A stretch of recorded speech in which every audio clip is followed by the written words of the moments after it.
आप सभी भाई बहनों का आज की आध्यात्मिक कक्षा में बहुत बहुत स्वागत है।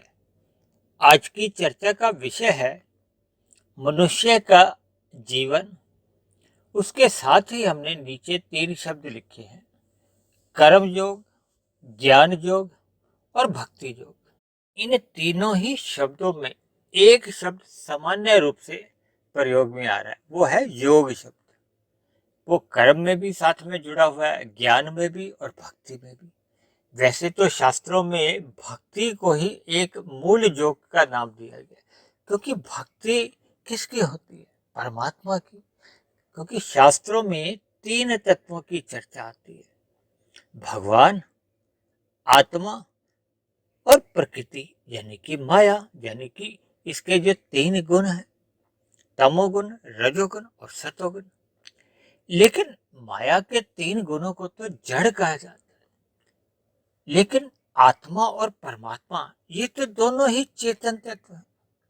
आत्मा को चेतन तत्व कहा जाता है और परमात्मा को परम चेतन तत्व कहा जाता है। सभी शास्त्रों में केवल इन 3 तत्वों की ही चर्चा होती है, इसलिए ये योग भी 3 ही: कर्म योग, ज्ञान योग और भक्ति योग। और वैसे तो देखिए, मुख्य रूप से भक्ति योग ही है। ये जो कर्म योग है और ज्ञान योग है, ये हमारे एक साधन है भक्ति योग की ओर, हमारी दिशा को मोड़ते हैं। इसीलिए तो देखिए, हमने कर्म योग के नीचे 1% लिखा है और ज्ञान योग के नीचे 10% लिखा है और भक्ति योग के नीचे 100% लिखा है। ये किस बात को दर्शाता है? देखिए, जब हम कहते हैं ना उसके 100% नंबर आए हैं, उसके 90% आए हैं, उसके 70% आए हैं और 30% से नीचे वाले को तो फेल कह दिया जाता है। देखिए, ये मैं इन कर्म योग और ज्ञान योग की कोई निंदा नहीं कर रहा, लेकिन इन शब्दों को एक महत्व देने के लिए एक सापेक्ष दृष्टिकोण से कभी आप कर्म योग को हल्के में ले लो। देखिए, कर्म योग का तो भगवान श्री कृष्ण ने अर्जुन को माध्यम रखते हुए कर्म योग का हम सभी मनुष्यों को एक संदेश दिया है कि हमें अपने मिले हुए जीवन में सकाम भाव से कर्म करने की बजाय अपने कर्मों को निष्काम भाव से करना चाहिए। क्योंकि निष्काम भाव से करने से ही हमारा किसी भी प्रकार का बंधन नहीं होता। जब हम सकाम भाव से भले ही पुण्य कर्म करते हैं, तो भी वो बंधन का ही कारण बनते हैं। भले ही पाप कर्म छुड़वाने के लिए पुण्य कर्म करने की सलाह दी जाती है, लेकिन पुण्य कर्म भी तो बंधन का ही कारण होते हैं। उस दृष्टिकोण से भगवान श्री कृष्ण ने निष्काम कर्म करने की प्रेरणा दी है। देखिए, शास्त्रों में 3 ही तत्वों की चर्चा आती है। एक तो ये प्रकृति है, जो कि तमोगुण, रजोगुण और सतोगुण, ये जड़ कहे जाते हैं। और 2 है चेतन तत्व, एक है आत्मा और दूसरी है परमात्मा। आत्मा तो आप और हम सब आत्मा कहलाते हैं। सभी पशु पक्षी भी आत्मा है, विभिन्न 84 लाख जोनियों के जीव सभी आत्मा है। इनके साथ जो एक परम आत्मा है, परम आत्मा का मतलब ही परमात्मा है। देखिए, परमात्मा का जब हम संधि विच्छेद करते हैं तो परम जमा आत्मा कहा जाता है। आत्मा के साथ तो परमात्मा नहीं जुड़ता, इसलिए ये परम आत्मा और आत्मा ये दोनों चेतन तत्व है। ब्रह्मांड में इन 3 गुणों में एक गतिशीलता लाने के लिए परमात्मा की ब्रह्म शक्ति इसको क्रियाशील करती है। इसी तरह आपके हमारे जो शरीरों को गति देने के लिए ये चेतन तत्व क्रियाशील रहती है। भले ही आत्मा के साथ सदा ही परमात्मा का भी वास बना रहता है। इसी तरह शास्त्रों में एक मनुष्य के लिए 3 शक्तियों का जिक्र आता है। पहली शक्ति है करने की शक्ति, दूसरी है जानने की और तीसरी है मानने की। करने को कर्म से साथ जोड़ा गया है, जानने को ज्ञान के साथ और मानने को भक्ति के साथ। और ये तीनों ही शक्तियां फिर जब परमात्मा के लिए की जाती हैं, यानी कि कर्म जब परमात्मा के लिए किए जाते हैं तो कर्म योग बढ़ जाता है। जब आत्मा का ज्ञान लिया जाता है तो ये ज्ञान योग बढ़ जाता है। जब परमात्मा की भक्ति होती है तो ये भक्ति योग कहलाता है। क्योंकि ये सारा खेल सिर्फ 3 तत्वों का ही है। इस बात को मैं एक उदाहरण से बात समझाता हूँ तो आपको बात बहुत जल्दी समझ आ जाएगी। देखिए, एक होता है चुंबक और एक होता है लोहे के कण। लोहे के कण और चुंबक में भी संबंध होता है और चुंबक का चुंबक से भी संबंध होता है। ये आपने अपने व्यक्तिगत जीवन में भी इस बात को स्वीकार किया होगा।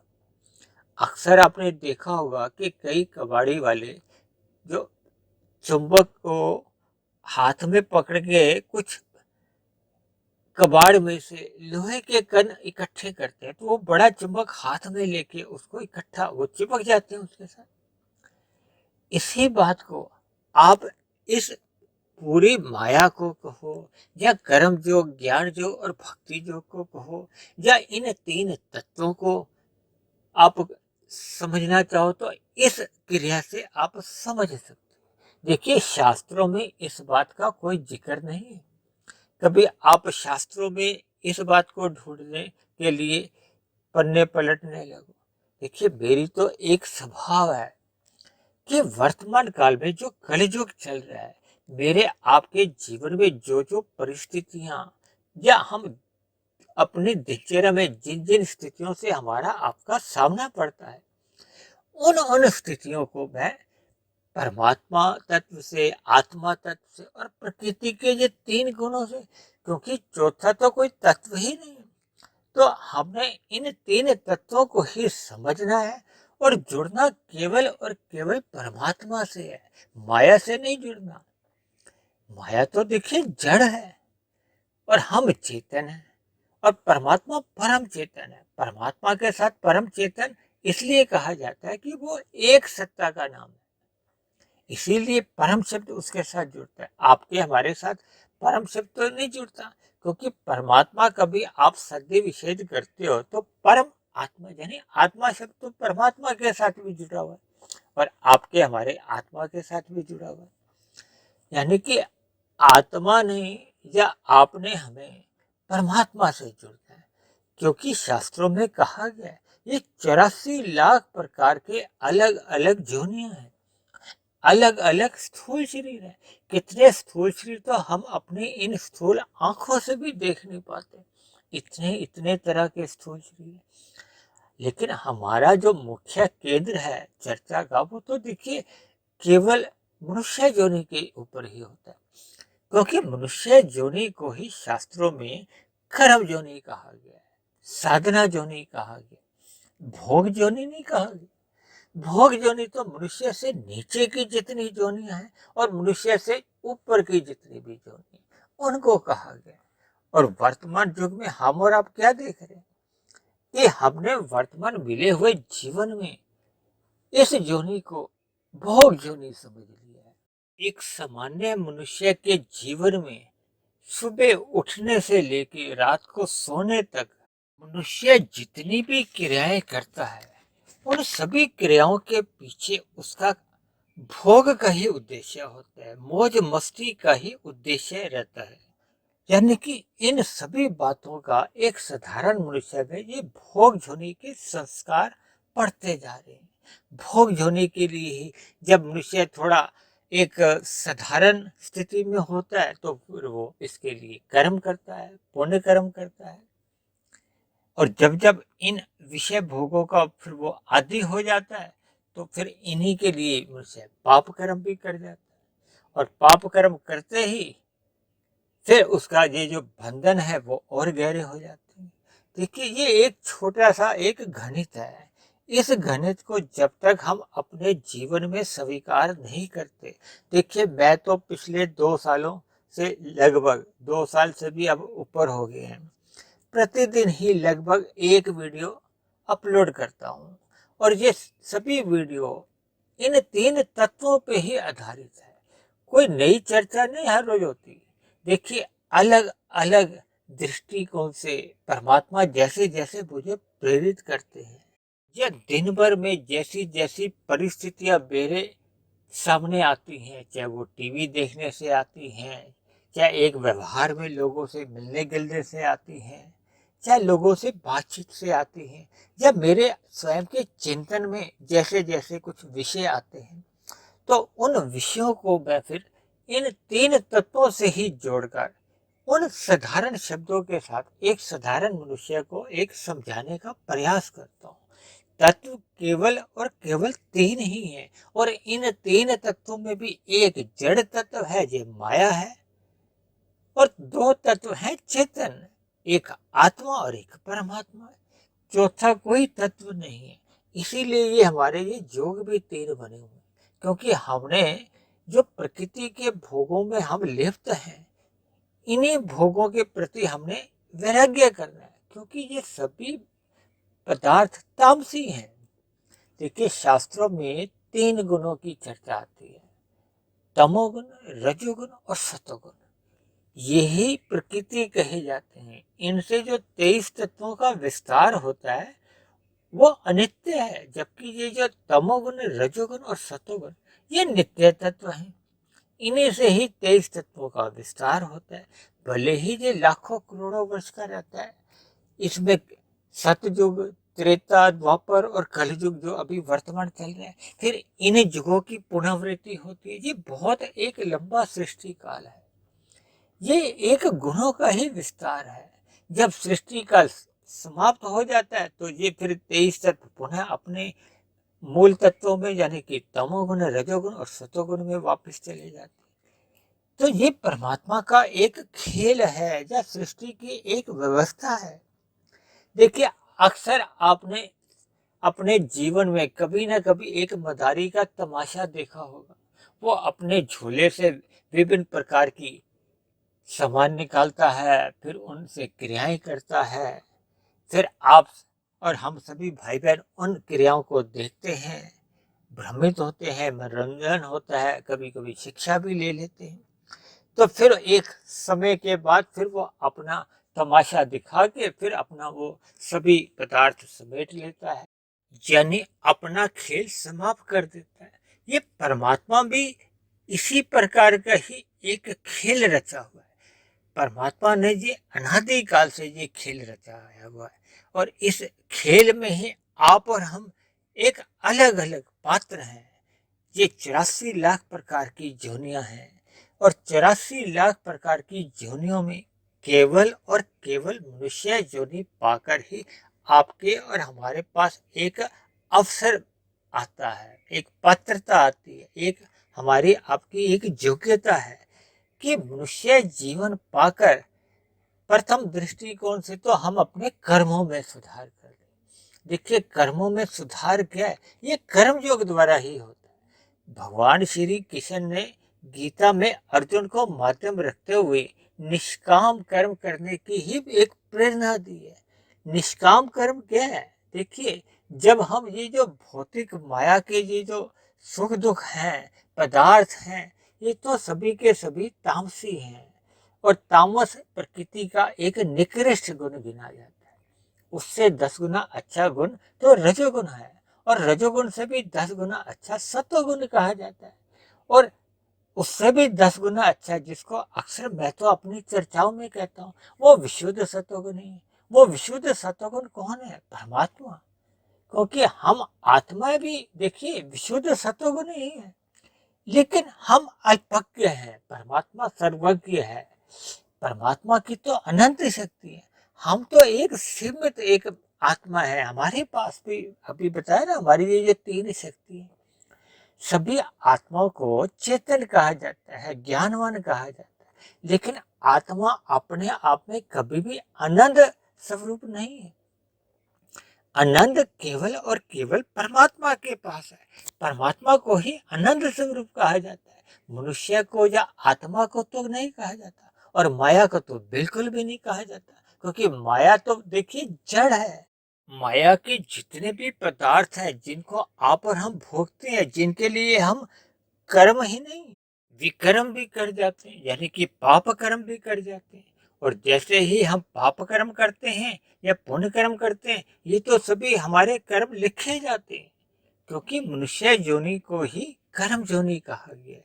मनुष्य योनि में ही किए गए आपके हमारे जो कर्म हैं वो लिखे जाते हैं और इन लिखे हुए कर्मों से ही आपका हमारा एक कर्माशय बनता है जो कारण शरीर में रहता है। और इन्हीं बने हुए कर्माशय से ही हमारे संस्कार बनते हैं, वो भी कारण शरीर में ही रहते हैं। और कारण शरीर में जो बने हुए संस्कार हैं उससे आपके हमारे मन बुद्धि में सूक्ष्म शरीर में फुरने उठते रहते हैं, स्मृतियां जागती हैं, विचार उठते हैं। ये जो हम चिंतन में अपने आप को जब खो देते हैं तो ये पहले के जो हमारे संस्कार बने होते हैं, हम उन्हीं से ही जो हमारी स्मृतियां उठती हैं उन्हीं का ही चिंतन होता है। और जब फिर नए संस्कार बनते हैं, जो हम वर्तमान समय में जो हमारे इंद्रियों के समक्ष जो विषय आते हैं उनसे फिर हम जैसे उनको उनका संग करते हैं तो उनसे एक नए संस्कार बनते हैं। तो मनुष्य का ये जो एक जीवन है, ये पुराने संस्कार कोई आज के थोड़ी है, ये पहला हमारा मनुष्य जीवन थोड़ी है। इससे पहले भी हम मनुष्य जीवन में रह चुके हैं, यानी कि अनंत मनुष्य जोड़ी में हम जितने जितने कर्म करते हैं वो लिखे जाते हैं, फिर उनका कर्माशय बनता है, उनसे फिर हमें फल मिलते हैं। ये एक लंबी चर्चा है जिनको अक्सर हम करते रहते हैं। लेकिन आज का जो हमारा विषय है वो है कर्म योग, ज्ञान योग और भक्ति योग। इनको हमने प्रतिशत से भी जोड़ा है, इनको हमने एक दिशा से भी जोड़ा है कि कैसे कैसे हमने मिले हुए जीवन में अपने आप को परमात्मा के सम्मुख करना है। परमात्मा के सम्मुख योग की स्थिति से ही होता है, और योग का आरंभ सर्वप्रथम कर्म योग से होता है। देखिए, आरंभ से ही भक्ति योग आरंभ नहीं होता। जिन मनुष्यों को भी हम भक्ति योग में वर्तमान स्थिति में देखते हैं ना, वो पूर्व समय में या पूर्व मनुष्य योनि में वो ज्ञान योग और कर्म योग से निकल चुके होते हैं। अक्सर शास्त्रों में भी इस बात का जिक्र आता है कि आरंभ में मनुष्य को अपना क्रमिक विकास करने के लिए, पाप कर्म छुड़वाने के लिए पुण्य कर्म करने की सलाह दी जाती है। इसीलिए तो ये शास्त्रों में ये कर्म कांड एक विभाग है, कर्म कांडों का एक विभिन्न प्रकार से एक शिक्षा दी गई है कि आरंभ में मनुष्य को पाप कर्म छुड़वाने के लिए या आध्यात्मिक यात्रा के जो आरंभिक नियम समझाने के लिए ये कर्म कांड बताए गए, ताकि मनुष्य भले ही आरंभ में लोभ से भक्ति मार्ग पर चले। देखिए, हम बोलचाल में भले ही भक्ति मार्ग बोल देते हैं, या अक्सर हम जो पूजा पाठ भी करते हैं उसको भी हम भक्ति ही कह देते हैं। देखिए, ये सभी आरंभिक कर्म कांड होते हैं, ताकि हम किसी तरह इस रजोगुण से सतोगुण की ओर थोड़ी आरंभ करें यात्रा। क्योंकि प्रकृति के 3 गुण हैं, तमोगुण, रजोगुण और सतोगुण। और परमात्मा तो है विशुद्ध सतोगुण। क्योंकि अभी हमने पहले भी कहा है कि आरंभ में जब मनुष्य इन विषय भोगों में लिप्त रहता है ना, तो वो सारे पदार्थ तो हैं तामसी। प्रकृति के देखिए, ये तीनों गुण भी जड़ ही हैं, लेकिन ये तमोगुण और रजोगुण मनुष्य को संसार में उलझाए रखते हैं, फंसाए रखते हैं। जबकि सतोगुण परमात्मा के मार्ग पर ले जाने के लिए एक आरंभिक स्थान है। जब मनुष्य ज्ञान में स्थिति में रहता है तो उसको अपनी प्रकृति के नियमों का बोध होने लगता है, आत्मा का थोड़ा थोड़ा बोध होने लगता है। जब उनको ये आरंभिक शिक्षा का ज्ञान होने लगता है तो सर्वप्रथम क्या होता है कि वो निकृष्ट पदार्थ जो कि तामसी हैं उनसे अपने आप की एक दूरी बनाता है।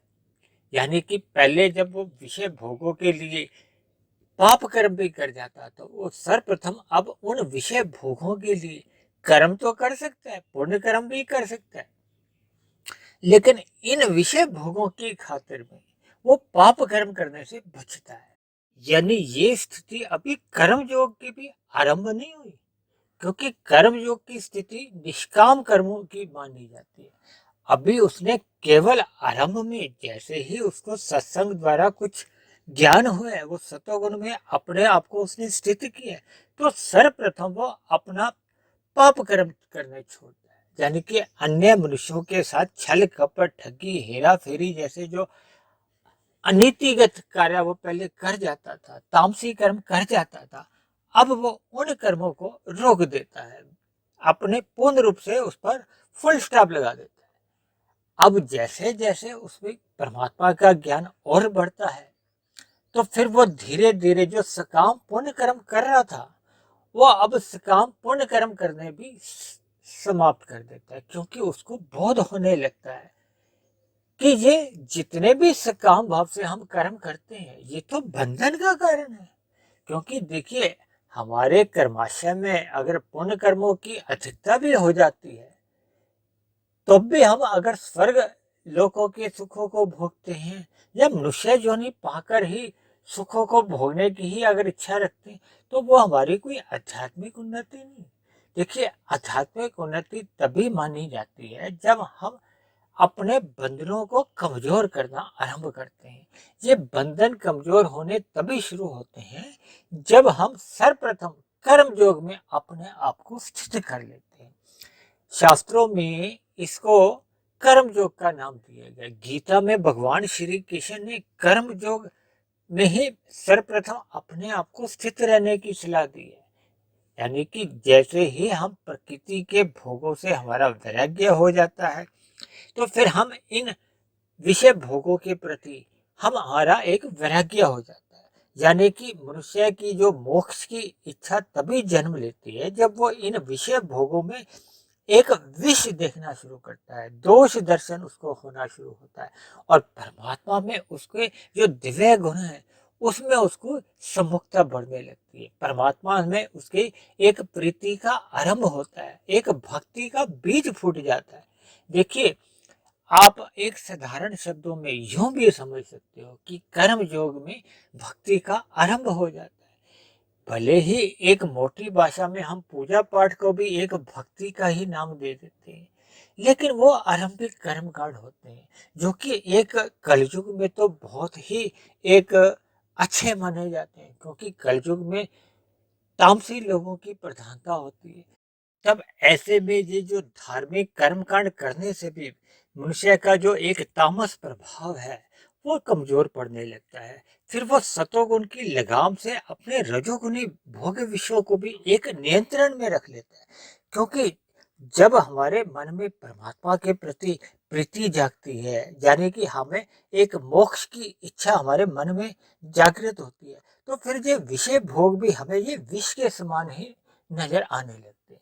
और जैसे जैसे फिर मनुष्य का इन विषय भोगों के प्रति पूर्ण वैराग्य हो जाता है, यानी कि अब मनुष्य सकाम भाव से कर्म करने की बजाय अपने कर्मों को जब निष्काम भाव से करने लगता है, तो यही एक कर्म योग है।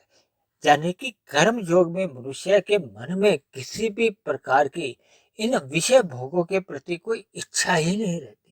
यानी अब उसका इन प्रकृति के पदार्थों के प्रति एक विमुखता आ जाती है और परमात्मा के प्रति एक सम्मुखता आ जाती है। इसीलिए हमने देखिए कर्म योग को ज्ञान योग की ओर एक तीर से एक दिशा दिखाई है। यानी कि जब मनुष्य अपने आप को कर्म योग में स्थित कर लेता है, तो फिर ऐसे में उसका आप ये कह लो कि भक्ति आरंभ हो चुकी है। भले ही भक्ति अभी पूर्ण रूप से फलित नहीं हुई, लेकिन भक्ति का एक बीज डल जाता है। ये जो हम साधारण बोलचाल में जो पूजा पाठ करते हैं, इनको जो भक्ति कहते हैं, ये एक आरंभिक कलयुग में इनको भक्ति मान लिया जाता है।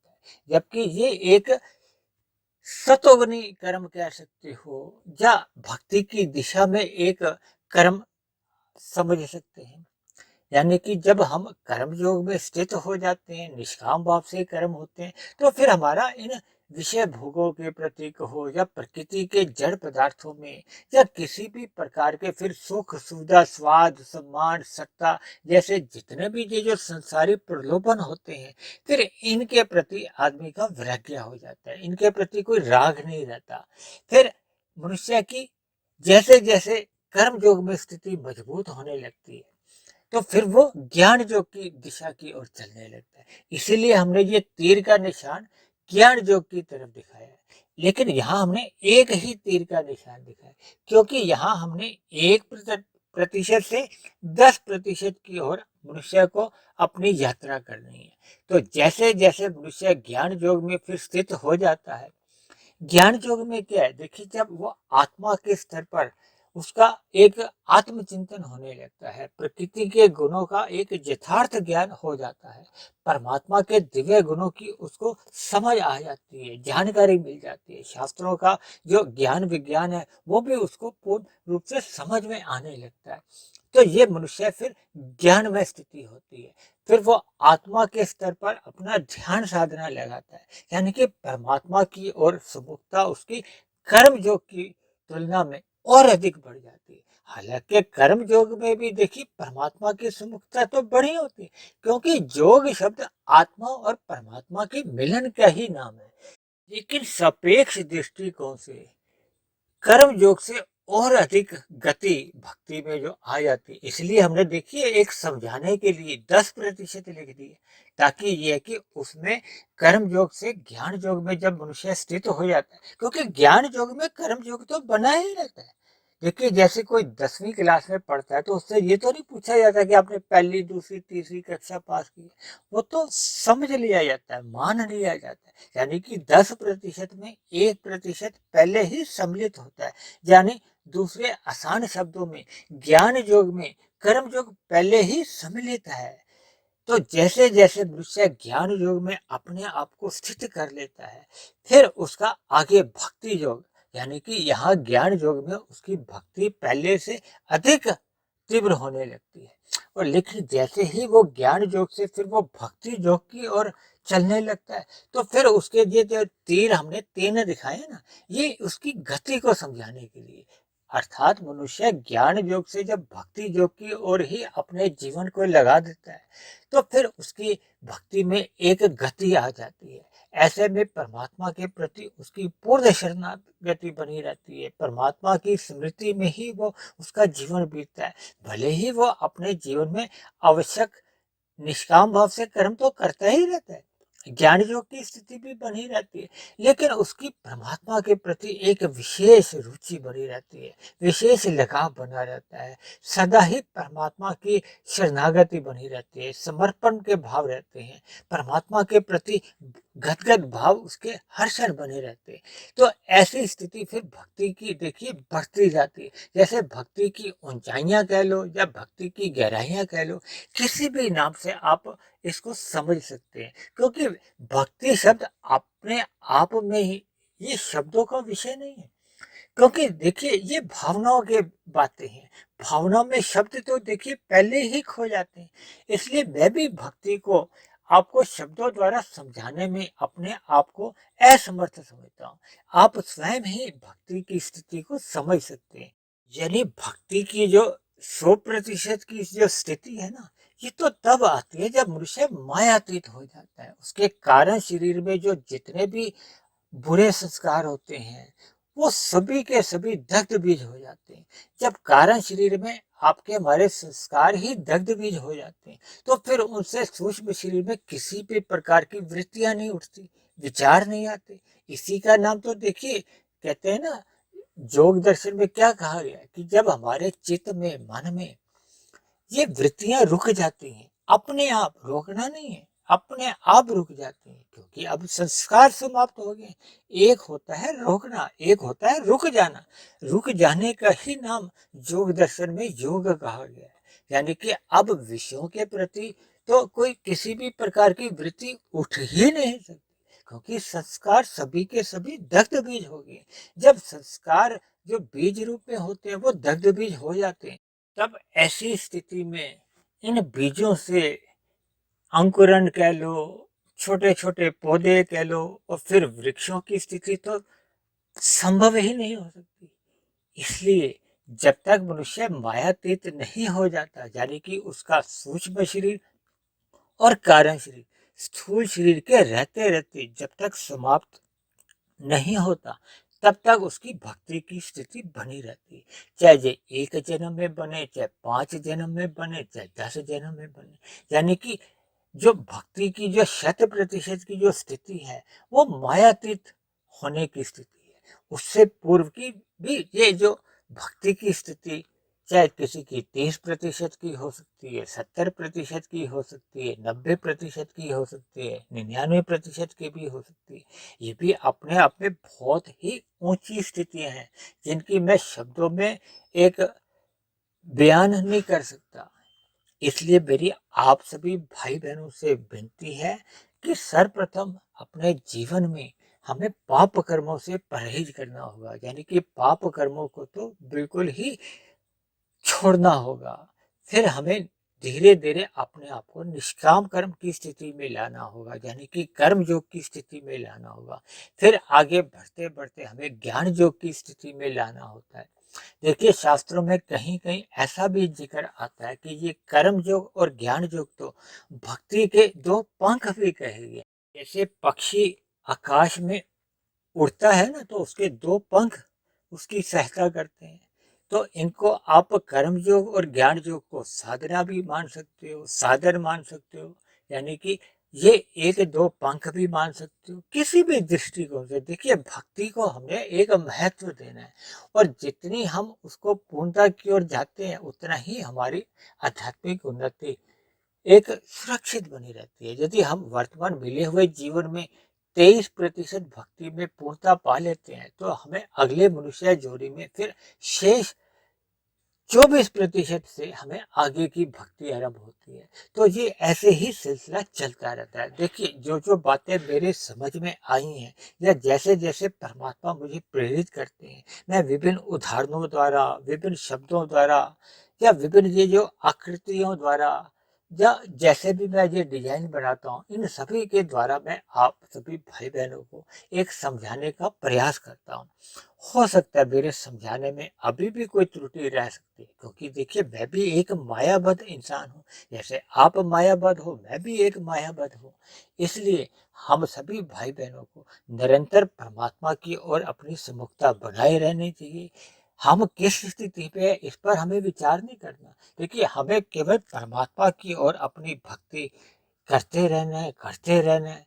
जैसे जैसे हमारी भक्ति ऊंचाइयों पे पहुंचती जाएगी, उतना उतना हमें परमात्मा का आनंद उसी अनुपात में सहज ही मिलने लगता है। ऐसी भक्ति की, आनंद की सभी स्थितियां आप सभी भाई बहनों के जीवन में भी बने, इन्हीं शुभ कामनाओं के साथ आज की चर्चा को अब हम यही विश्राम देते हैं। आप किसी भाई बहन का कोई प्रश्न हो, कोई मेरी कही गई बात आपको समझ में नहीं आई हो, या मेरी कही गई बात आपको तर्क संगत सही नहीं लगती हो, तो आप नीचे दिए गए कमेंट्स बॉक्स पर जाकर आप अपने प्रश्न भी लिख सकते हैं। आपका मेरे आध्यात्मिक ज्ञानात्मक चैनल के प्रति कोई सुझाव हो, तो आप अपना सुझाव भी लिख सकते हो। और यदि मेरे इस वीडियो के प्रति आपकी कोई आपत्ति हो, कोई शिकायत हो, किसी प्रकार का आपका कोई मतभेद हो, तो आप इन शिकायतों को भी इन कमेंट्स बॉक्स में लिख सकते हो। और यदि मेरे प्रयासों द्वारा परमात्मा की प्रेरणा से ये जो प्रतिदिन एक वीडियो बनती है, ये आपको जीवन में एक आध्यात्मिक उन्नति करने में सहायक बन गई हो, आपकी दिनचर्या में सुधार आने लगा हो, आपकी परमात्मा में प्रीति जग गई हो, तो मेरी आप सभी भाई बहनों से विनती है कि आप मेरे इस आध्यात्मिक ज्ञानात्मक चैनल को स्वयं भी सब्सक्राइब करें, वे अन्य जिज्ञासु भाई बहनों को भी इस आध्यात्मिक ज्ञानात्मक चैनल से जोड़ने का प्रयास करें, ताकि समाज में एक सतोवनी वातावरण में हम सभी भाई बहनों को जीवन जीने का अनुभव हो, आनंद मिले। तो चर्चा को अब यहीं समाप्त करते हैं। कल फिर मिलते हैं एक नए विषय को लेकर, एक नए संदेश के साथ। तब तक आप सभी भाई बहनों का बहुत बहुत धन्यवाद।